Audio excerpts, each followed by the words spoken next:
Bismillahirrahmanirrahim. Assalamualaikum warahmatullahi wabarakatuh. Waalaikumsalam warahmatullahi wabarakatuh. Eh, ada yang mau ditanya dulu, kendala? Ada? Namanya kita bekerja setiap hari pasti punya kendala. Itu pasti ada. Bagusnya kendala itu seperti kemarin saya arahkan, hari ini selesai, jangan berlarut-larut. Kenapa? Karena besok ada timbul kendala yang baru. Jadi nggak numpuk gitu. Nggak jadi beban pikiran juga. Ada kendala dari semua tim operasional, admin, pengantaran, sales, yang lainnya. Kalau saya lihat dari dulu ya, asal tim itu ditanya pasti tuh nggak ada kendala semuanya. Berarti kalau secara disimpulkan itu kalau nggak ada kendala itu berarti semua berjalan dengan lancar, baik dan benar. Nah, terkadang tapi yang saya pahami itu sebetulnya hari-hari itu ada aja kendalanya. Sebenarnya kalau kita mau melihat ya kendalanya. Contohnya apa? Misalnya, Kak gimana? Misalnya nih nggak ada cerita, nggak ada kendala nih, semua berjalan dengan lancar. Bisa satu, Kak gimana cara kerja itu efisien? Gimana cara kerja itu cepat, tepat? Gimana sih cara kita bisa mendapatkan deadline? Nah, itu bisa dirumusin kalau memang nggak ada kendala nih kerjanya. Seperti itu. Kadang kita ada deadline sekian, kita mengkombinkan satu sama yang lain ini nggak tahu nih gimana. Terakhir karena mengerjakan di titik A, titik B-nya tidak. Seperti itu. Gimana caranya? Itu termasuk juga dalam kendala bekerja. Itu termasuk. Seperti itu. Nah, itu udah bisa coba didiskusikan sama leadernya atau di forum seperti ini itu boleh. Seperti itu. Keseringan gitu kita ya, nggak kejar deadline. Kak gimana ini cara packing barang? Mau cepet nih, leaderku nih ngasih target ini bongkar barang 10 karung dalam 3 jam. Ternyata aku cuman bisanya ini 2 karung, 3 karung aja. Gimana supaya cepat? Nah, itu bisa. Itu bisa. Itu contohnya tuh. Jadi kerjanya efisien, nggak capek, seperti itu. Paham ya? Nah, terus misalnya kalau saya telusurin dari gudang tuh, nah misalnya kayak di sini namanya gudang apa? Transit ya? Gudang apa namanya? Gudang kecil. Oke, gudang kecil. Kalau seperti itu, menurut teman-teman, itu langsung connect terapli ke customer atau cuma kita aja yang bisa masuk? Customer bisa masuk. Nah, menurut teman-teman, kalau tata letaknya seperti itu, ke customer bingung nggak? Apa seperti itu sudah bagus menurut teman-teman? Ataukah bagusnya ini kardusnya kayak gini semua, atau ada pelangnya, atau disusun seperti apa, akses jalannya mudah, gitu. Itu contohnya satu. Atau nanti kita tengok di area display, kesini ini banyak yang kosong-kosong. Misalkan sudah dipastikan belum semuanya ke display? Apa semua sudah terdisplay? Oh sudah Bu, coba checklist dulu. Benar apa enggak semua sudah terdisplay? Dibuat, dicek. Ini kalau nggak ada kendala ya ceritanya, itu sebetulnya ada aja setiap hari. Nah, dicek. Seharusnya kalau semua sudah terdisplay, berarti apa? Pemodelannya yang kurang. Kenapa barang itu bisa kosong? Area display. Ketika barang itu kosong, identik pelanggan itu menganggap kita nggak ada barang. Kayak butuh tuh kita. Paham? Makanya area depan ini, dari sini pintu masuk ke belakang, area floor sampai ke sana, itulah wajah kita. Itu wajah toko. Wajah toko namanya wajah, seperti kita berkaca, pasti mau yang ganteng, yang cantik, semua tampil menarik gitu kan? Sama. Di toko juga kayak gitu. Nah, jadi ketika masuk image yang pertama dilihat pelanggan itu apa? Yuk dibalikkan aja kalau kita kasih konsumen ya, dibalikkan aja kalau nggak usah bingung. Kita konsumen, kita nggak tahu masuk ke Abang Putra. Kalau kita melihat pertama image yang tertanam itu apa? kalau kita datang.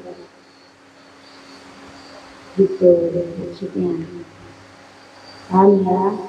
Kalau kita ke market, contoh nggak usah ke toko sini, ke retail belanja, kita lihat banyak rak-rak kosong, pasti kita berpikir nggak ada barangnya, nggak ada yang mau dicari. Gitu kan males kita kan? Nggak adanya barangnya, Pak. Padahal belum tentu, kadang di belakang ada. Udah males duluan orang. Tuh efek yang timbul ya. Nah efek itu harus cepat.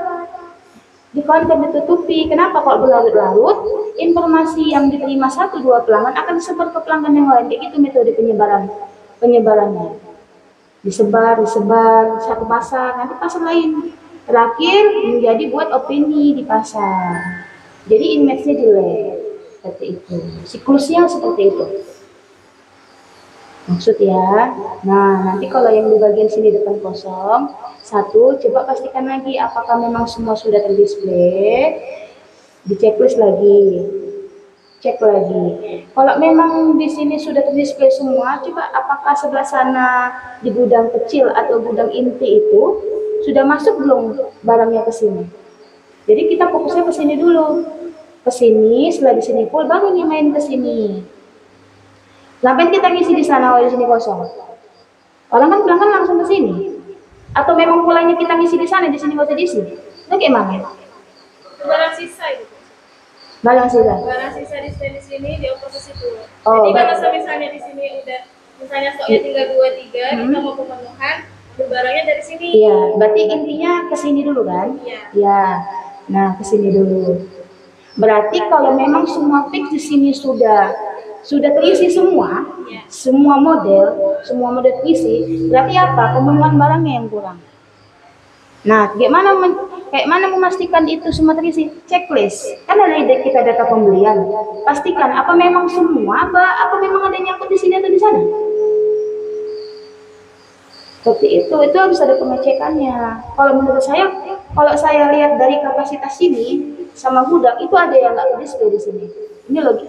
Kalau sekilas ya, ada yang nggak terdisplay.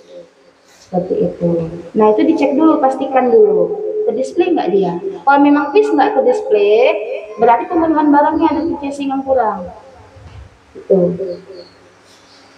Itu aja, dia dua aja.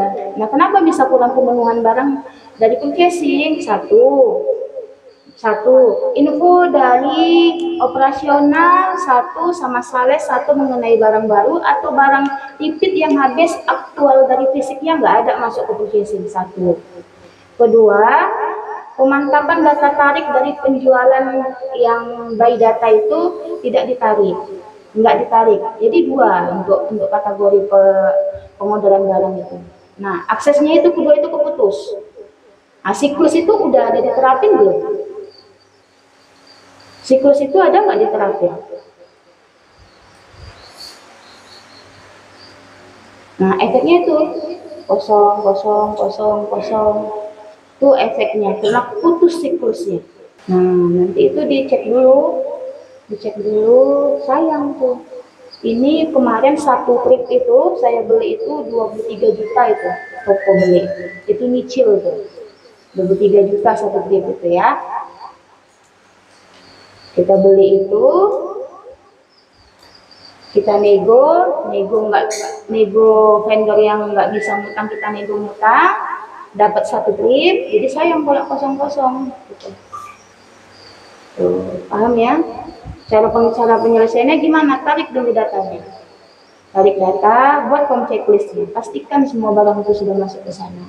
Bu, udah masuk semua ke sana, tapi tetap kosong juga. Sementara ambil dulu yang dari situ, jangan dia berkosong dulu. Tapi ditandai nanti ketika barang itu masuk baru dioper. Untuk biar nggak image pelanggan itu sementara nggak nganggap kita tuh nggak ada barang dulu. Kalau tertanam itu udah susah, karena dia ketika image langsung masuk ke mindsetnya jadinya. Seperti itu. Kalau udah kayak gitu tangkapan pelanggan susah kita merubahnya nanti. Paham ya? Maksudnya ya, itu maksudnya, pastikan dulu. Kalau memang kurang langsung info ke bagian purchasing, langsung order gitu. apa yang kurang, orang lapangan juga apa yang kurang barangnya request. Saya lihat juga di banyak yang kosong-kosong tuh, di aksesoris juga ada yang kosong, kayak gesper kurang, kaos kaki, banyak tuh yang kurang itu. Paham ya? Di pasar kalau di pasar sekilas info aja ya, belum turun ke pasar, belum turun ke lapangan. Di pasar kan sekarang orang lagi semi grosir udah banyak aktif, udah mulai banyak aktif ya. Pelanggan kita sendiri pun udah buat semi grosir ya sekarang ya. Nah, pasarnya itu aja, udah mulai sempit, jadi persaingan semakin ketat. Gitu. Maka tax service kita juga harus lebih baik. Gitu. Ada yang mau ditanya lagi? Nggak ada? Nggak ada? Nggak ada lagi? Habis? Kalau nggak ada doa lah, Pak. Ya, teman-teman semua sebelum mulai kita pada pagi hari ini berdoa sampai pelanggaran, berdoa menurut agama dan keyakinan masing-masing. Doa di luar.